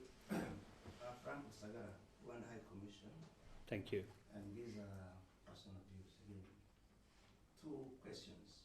First question, rather a question and a comment. First question is for the 2 speakers, Phil and Edward. The 2 of you have talked about ICTR and the good work it has done, the archives and everything. Just a bit of interest, both as an academic and as a donor. Where do those archives belong? Where do they belong? Yeah, Arusha, Rwanda, and Bulgaria, about the archives and the good work that's been done by ICTR. That's a question I wanted to comment. The last point I wanted to comment on was the one raised by Phil Clark about Rwanda and the future. The democratic participation inherent from the church and everything, and then the empowerment of the women agency in Rwanda. As a Rwandan, I see a lot of hope in the women agency. In that, we Rwandans, the identities we inherit them from our fathers. I'm a Hutu because my father is a Hutu. Never mind about my mother. The Tutsi because my father see, and some of the Gacaca courts I attended, you need to see the men and women who got married across those identity divides and their role they have played. Because finally they say, we are mothers of Rwandans, we are not mothers of Hutus or Tutsis. We don't produce these Hutus or Tutsis, we produce Rwandans. And one good example is a lady, she's calling her son, and her testimony, she comes from southern Rwanda. Her testimony is, she was a Hutu lady, married to a Tutsi, she lost her husband, her 8 children. And now in the Gacaca, she was testifying against her brothers who had killed their nieces and nephews. And it was very telling from this lady. She was saying, what is my way out? There is justice for my children. And who were they? Were they Hutus or Tutsis, whatever? And then there's justice for you, my brothers, the perpetrators, the killers of my children. And you sit through and look at the whole picture, the demands. And the way this lady adjudicates it says, it's justice for everybody, and it's just for one. And it is that constructed identity, whatever you stand, whatever you want to do with it. I am one of the people who see it as a constructed process that needs to be deconstructed, and we come up to be, come on, you don't kill because you're a Hutu or a Tutsi, you don't kill a Tutsi because this kind of thing. You need this baggage to get over it and see a future. And that future is there, as you're saying, that was my comment, is captured by the empowerment of the agency. Thank you very much. Good, yeah. On the question of the ICTR archives, I mean, there's no question in my mind that those archives should be kept in Rwanda. I think it's crazy, actually, that there's even a debate that the archives would be kept anywhere else. But I think the issue of the archives raises a more general question, which is, do international criminal institutions really see the countries affected by conflict as being their main audience? And I'm not sure that they do. I mean, again, having spent a lot of time in Arusha talking to ICTR personnel, it's not clear to me that the vast majority of people working at that tribunal actually think that they're making a contribution inside Rwanda. I mean, in fact, I asked one of the senior judges about this 3 or 4 years ago. I said, your mandate says that the ICTR is supposed to contribute to national reconciliation in Rwanda. Have you been to Rwanda to see this? Do you have a sense that you're achieving that? And again, he looked at me like I was a space alien, and he said, look, why would I want to go to Rwanda? Because if I did that, it would make me kind of personally, emotionally connected to the place, and it would diminish my ability to hand down neutral, impartial justice. So there was a kind of a fundamental disinterest, actually, with what was going on in Rwanda. This was a sense, I thought, of international justice being done for international judicial practitioners. And my partner, who also works on Rwanda, you can imagine we're a barrel of laughs. We both work on post-genocide justice. We don't get invited to a lot of dinner parties. And she's better at this than I am, so you should probably have her sort of sitting here. But she's looked at the interactions between the ICTR, the national courts, and Gacaca, and one of her principal findings is that, today in 2010 and 2011, 2012, asking most ICTR personnel, what do you see as the major contribution of the institution after all these years? They will say that it is to international jurisprudence in relation to mass atrocities. So after all of these years of doing international justice, the major contribution is interpreted as helping build another body of international law. Now that sounds all well and good from an international legal perspective, but what does that mean for the people who actually lived through the conflict in the first place? So, I guess this is something I'm trying to sort of get at, is that there's something in the mentality of international justice that I think is problematic. There is a sense of a different type of audience that I think is kind of worrying. And in relation to your kind of second point, I think what it kind of shows us is that this is one of the challenges of Gacaca, that you are asking the same communities that lived through the genocide to judge those cases and also to live with the consequences day by day. And that's something that ICTR judges don't have to worry about, because they can hand down judgments, they can kind of walk away from it. In Gacaca, the hearing takes place over one day, and then you have 6 days to kind of stew over what was talked about in that context. And the Gacaca judges have to go back and they have to kind of live in that community. And I think there are benefits to that, because they know the context, they know the people. I think they can often hand down, much more kind of appropriate judgments because of that detailed knowledge of the place. But there's a challenge that comes with that. And living with the consequences of Gacaca, I think, has been a very, very complicated thing. I hope the archives, or anyway, a copy of, will come to rest in Rwanda, which is where they, I think, belong for scholarship and for lawyers and for the people. As for the excuse, the alibi of the ICTR person who thought that it would be improper to go to Rwanda, all I can say is I spent about the first half of my career, or large chunks of it, in Eastern Europe, or dealing with it in the bad old days. And my main motive was to get out of the gilded cage in which our host governments wish to constrain us. Now that that has gone, and there is no excuse for people not to get to know personally the place or the country or the people they're dealing with, that alibi seems to me an extraordinary dereliction of duty, really. To miss the opportunity, actually, to talk to somebody like the woman you described, Frank. Thank you. At the moment, I've got 1, 2, and 3, the lady in red, and there'll be more. That's who I've identified. Sir. Richard Rowland, GP, worked for 10 years in Rwanda before the genocide, and I was suspected of being partisan towards Tutsis at the time of the Habyarimana government.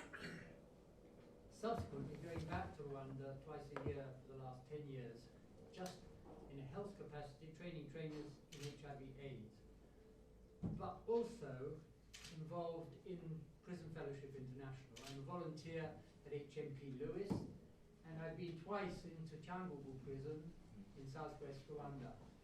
And I'm interested in the Umuvumu Tree project, and I wondered if you had any comments to make on that.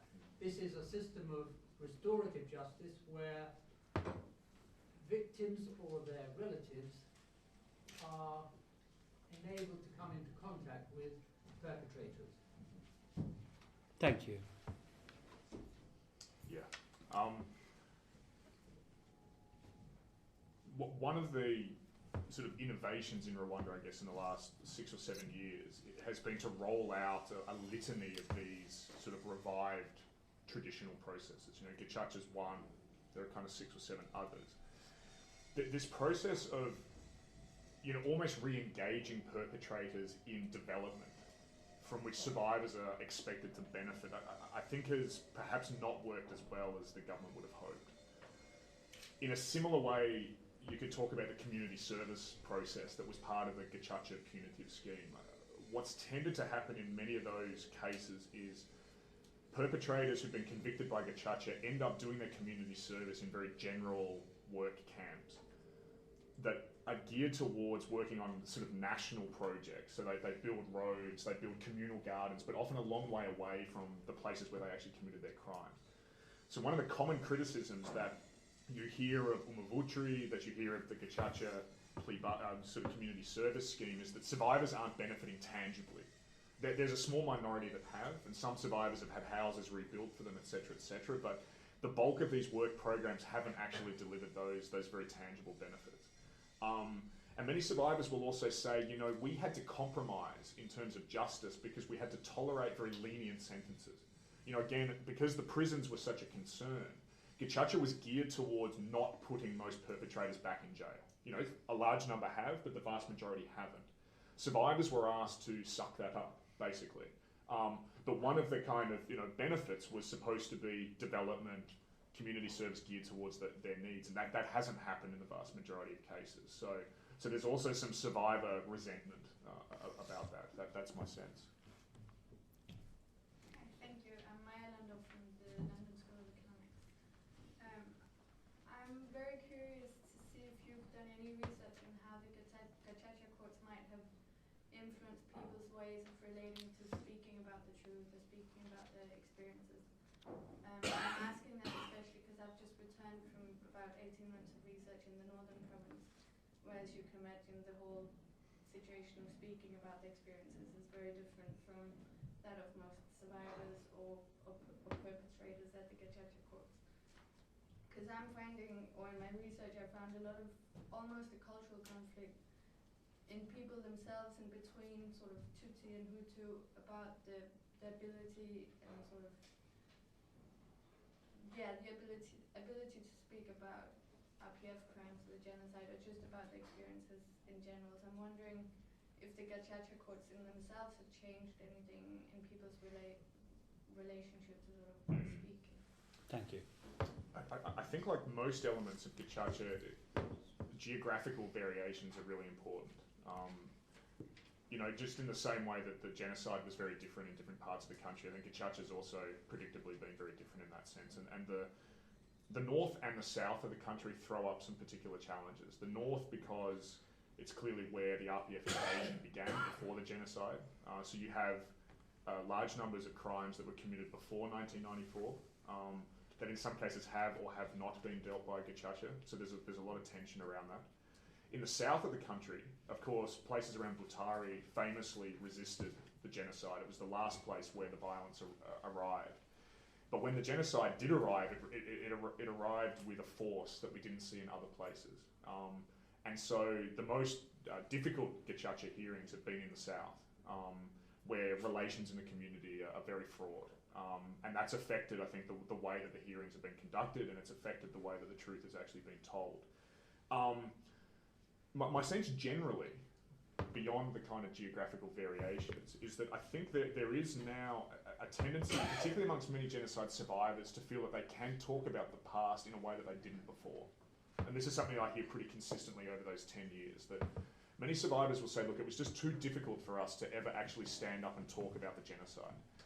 And one of the peculiar elements of that is survivors saying, you know, we didn't actually even really know what our neighbours had been through until we got to the Gacaca process. You know, we didn't really talk about this. So many survivors will say we felt very isolated because of our past experiences, but now we have a sense of being more integrated into the whole because we've heard other people tell similar stories and we know that actually they were very common experiences. There's a sense of almost solidarity that's been built up through Gacaca in that regard. And so I think that's very, very positive. Around these issues of RPF crimes, this is going to be really interesting to watch, I think. I mean, what happens in communities where people did have the courage to stand up and talk about those things within the Gacaca confines? What happens now that Gacaca stops? Will those conversations go on? Will that space be shut down? Will they translate into any kind of, you know, greater political activity? My sense is that there's a chance that a lot of those things will kind of dwindle away, that we may not actually see this kind of ongoing empowerment, that we may not see these kind of ongoing open discussions. It's salient that they happened in the first place, but without a kind of an energy coming from the central government to kind of allow greater participation on the fringes, it may just limit those conversations to the fringes. They may just become very private, internal conversations that don't ultimately have a much larger political effect. So what I'm certainly not saying in the analysis is that we should sort of ignore central government policy, that it's all about the periphery. But what I am saying is that a lot of the analysis has tended only to focus on the centre. It's only talked about state control. It's only talked about government policy. Whereas I think what we have to be looking at is the interplay between active agency at the ground level and what's happening in Kigali. And it's this backwards and forwards that often has unpredictable results.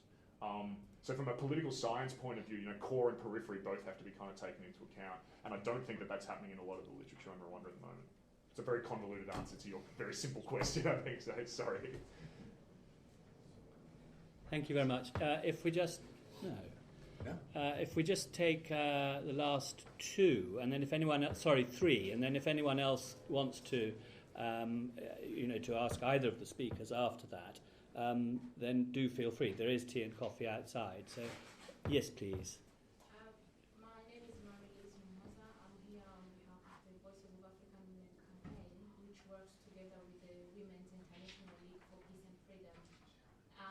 Rwandan, and I lived and experienced the genocide and survived it to tell the story. But my question to you, Phil, is from what I hear the most about the outcomes of cases around genocide perpetrators is the issue around retributions and reparations. So I would like to know your experience, how the Gacaca Court has addressed this issue of retribution. And then when it comes to reparation, I've heard that when it's time for a genocide perpetrator who's found guilty to pay reparations, some of their possession, which involves their houses or their land, is being sold so that it can be paid to the victims of the genocide. So wouldn't this be undermining the rights of the women and the children of this perpetrator? Because I believe the fault of their father is not the fault of their parents. My other question, which could go to both of you, is now that Gacaca is gone, do you think, from your extensive experience of the Rwandan issues, the national dialogue will be the next stage to even bring to life the issue of RPF crimes, which are currently being swept under the carpet, and as you say, it may even dwindle as the future comes? Thank you. If we take these last three together, then that's and then. Thank you. Yes, sorry. I'm Tim Allen from the London School of Economics. Thank you. The genocide in Rwanda, as you've explained it, as people know, was a very intimate affair, and this judgment's been very intimate. You've also talked about a kind of third category of crime at one point, which was somebody stealing a couple of chickens, I think. So my question is, through this process, were you able to get a sense of how some people managed to not be involved in the genocide? Not necessarily those that were prosecuted, but I think it's something that's intrigued many of us in a situation in which people who didn't participate were themselves targeted. How did so many people, the majority actually, manage not to be involved? There seems to be another story here about Rwanda that we've hardly heard about.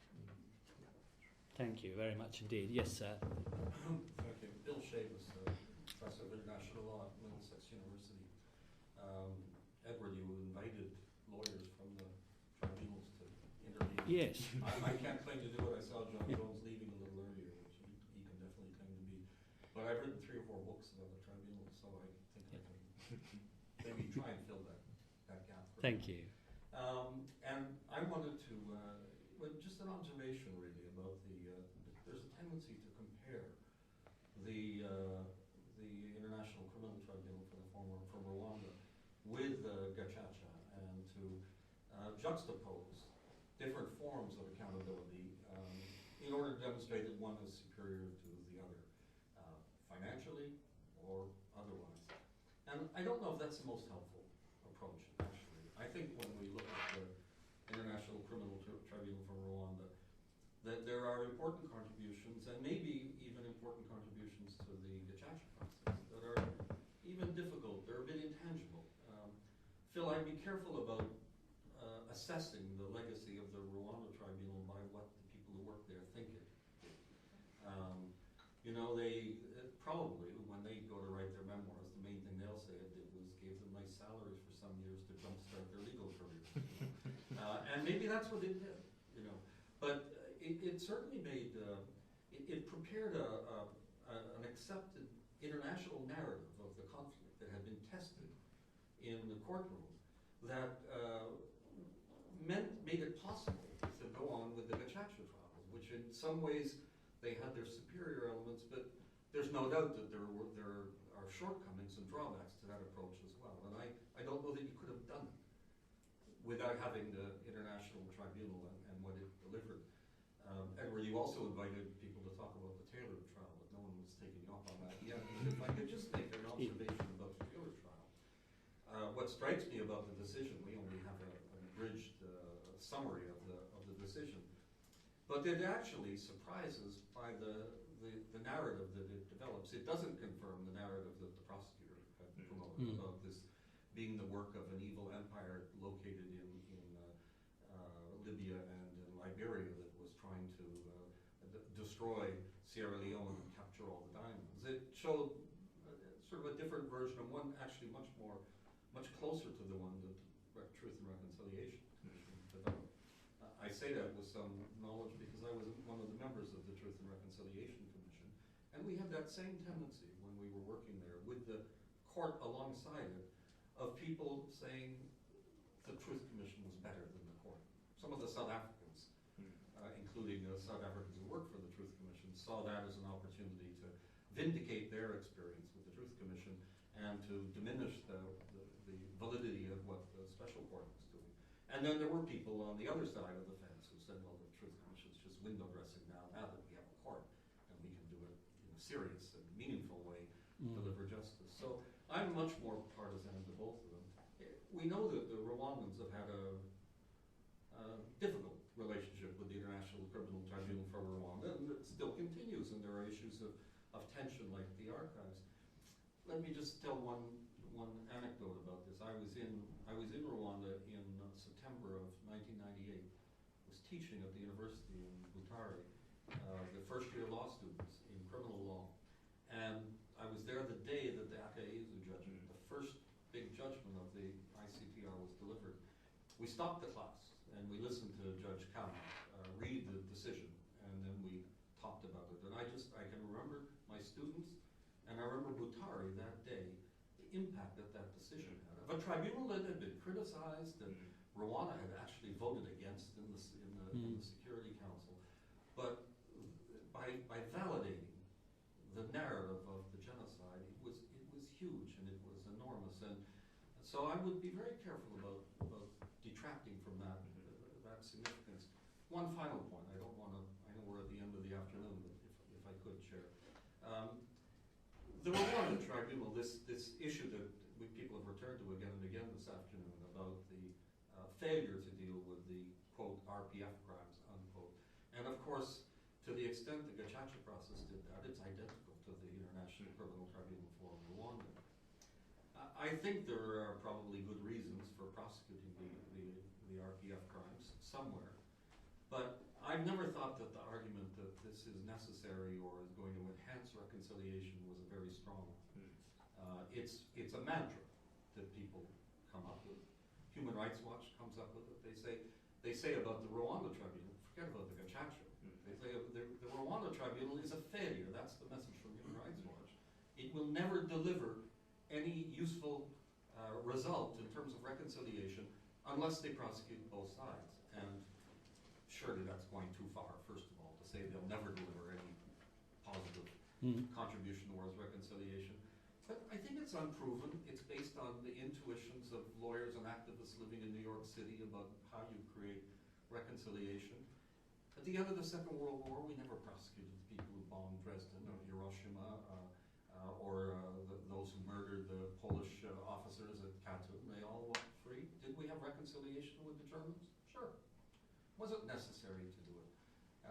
So I think people who say that, no, we have to do this because you won't get reconciliation, I don't know where that knowledge comes from. I don't know where they learned it. And I just think it's a totally unproven hypothesis. I'm not arguing that the crime should go unpunished. I think there are other good reasons. I think victims have a right to see that done. I think it's probably good for the moral health of Rwanda that it make a more serious effort to do that in the long term. But to say that it's essential for reconciliation, I don't really buy it. And I think that the Rwanda Tribunal confirms that message by its practice, although people will speculate also on the motives for why that was done. Thank you. Thank you. Good. Sorry, there's rather a lot there to be able to wrap up. to contend with, yeah. So again, I'll take the questions in the order that they came. The first one was about retribution and reparations in Gacaca. My sense is that Gacaca's been more effective at the retribution part of that than it has been at the reparations part. There was a big promise at the start of Gacaca that a compensation fund for victims would be used comprehensively across the country, and that hasn't happened. In fact, the vast majority of the reparations that have been delivered have been individual to individual, from perpetrators to victims. I don't know of cases where people are having their property sold off. What I'm hearing more of, including on this recent trip to Rwanda, is that many survivors are basically having to be pragmatic about this and saying we're not going to get any property from the perpetrators because they're so impoverished just like we are. So there's a need for reparation, but at the moment it seems it's not really being delivered. There is a big campaign at the moment from Ibuka, the survivors organisation in Rwanda, along with other international civil society groups, to try and push the government again on this reparations line. to say that really this would be the thing that would close Gacaca off perfectly, would be to see a much more kind of comprehensive reparations project. That's got to be factored into the kind of economic realities of Rwanda. I mean, I think it would be difficult to see how the Rwandan government, without international assistance, could actually deliver this kind of comprehensive reparations package. But I think it would be good to see some movement on that front, certainly more than we're seeing at the moment. In terms of a national dialogue as being the next phase, I mean, this again, I think, goes to the heart of the nature of Rwandan politics at the moment. I think there are these key concerns within the country about issues of democracy and human rights, etc., etc. But again, what's often left out of that picture is the fact that we are still dealing with a very febrile political atmosphere in which there are very extremist political actors who would love to get their hands on the Rwandan state and turn it to their own ends. I mean, many critics of the kind of current government in Rwanda seem to think that the state can kind of operate in this perfect kind of democratic space. And clearly that's not the case.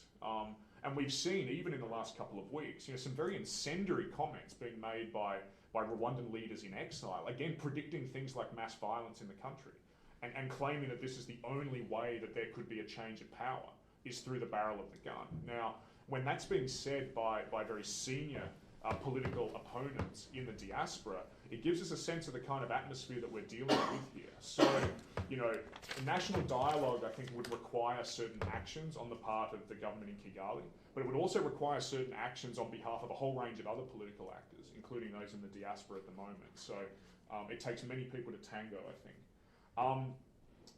Tim's question, in terms of what are we finding out through Gacaca, especially in terms of people who weren't involved? And I think it's a really good question, and I actually think it's something that Gacaca is telling us a lot about. Because firstly, we're seeing that there were many suspects who've been prosecuted who in fact were innocent, who in fact were not involved. And there are, of course, tens of thousands of people who were never accused of genocide crimes who also were not involved. Now, what were those people doing in 1994? It's interesting. I think what Gacaca is showing us is, firstly, there was a tendency to accuse groups of people for single crimes. The tendency was to accuse 15 people who were kind of in the immediate vicinity of crimes, when in actual fact it was probably only one or two who were genuinely involved in the action. So there are a lot of bystanders to this, many of whom, of course, did not intervene to stop any killing. But I think what we're looking at is the vast majority of people did two things. They either stood by while killings took place, or they also fled the country. And that's been clear, I think, through Gacaca, that even your majority Hutu population, in many cases, doesn't know what happened in '94 because they also weren't there. A lot of Hutu also fled because they were scared of also being killed if they didn't take part in the killings, and then quickly found themselves outside of the country. One final thing on that's come through Gacaca, and it's in a much smaller minority of cases, is how many people did actively rescue people in 1994, which I think is a really important part of the genocide story that we haven't heard much about thus far. I mean, there's really no academic research, as far as I know, into the actions of rescuers who stood up in those very difficult moments, took the ultimate risk to save Tutsi whose lives were being threatened. There are also stories like that have been coming through systematically through Gacaca, and if the day ever comes when the archive is digitised, I think we'll get a sense of just how many people actually did rescue others. So it is important that these other stories get told, and Gacaca, I think, gives us some basis for that. Bill's points, I would agree with you entirely. I think at least in my presentation, did try to be somewhat cautious about the comparison between the ICTR and Gacaca. I think these were bodies that were set up to do very different things. That said, I wouldn't be perhaps so quick to let the ICTR off the hook. I think there are a couple of points to make here. One is, it interests me at the moment that the ICTR, along with many of the international courts, is squabbling, I think, to try and define its legacy. This is the obsession of the international courts. My sense is that the questions about legacy should have been built into the institution right from day one. Especially in terms of the ICTR, I think one of the big things that was missed was how the ICTR could contribute tangibly to the national court process in Rwanda. This has been a very late development that the ICTR is asking itself, could we have bolstered judicial capacity in the country? Could we have used more Rwandan investigators? Could we have trained domestic judicial actors in Rwanda? It's great that that's happening now, but that really should have been happening back in 1995. It should have been built into the DNA of the institution. Yes, we're going to prosecute these cases, but can we also play some kind of role in bolstering the judicial system that ultimately is going to have to carry these cases on long after the international actors have moved on? So my sense is that was left out. And it's an ongoing challenge for the ICC. Is also to say, you know, what this idea of positive complementarity that was talked about by many ICC actors, you know, 3 or 4 years ago, now seems to be less popular. The idea that the ICC might be able to, you know, help improve or increase the capacity of domestic institutions doesn't seem to be as popular now as it was before. I would imagine probably because the ICC is finding it very difficult just to deal with the cases that it's got on its books at the moment, without also having to think about contributing domestically. Yeah, and on the issue of RPF crimes, I would agree with you entirely.